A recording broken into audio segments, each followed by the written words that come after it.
play a game. What do you say? I play a character called Billy Russotti. Billy's an evil bastard. He gets put in a glass crusher and he becomes this figure called Jigsaw.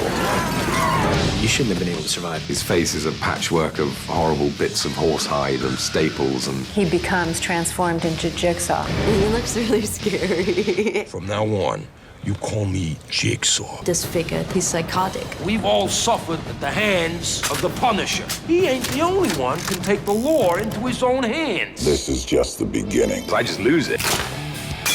Punisher Warzone.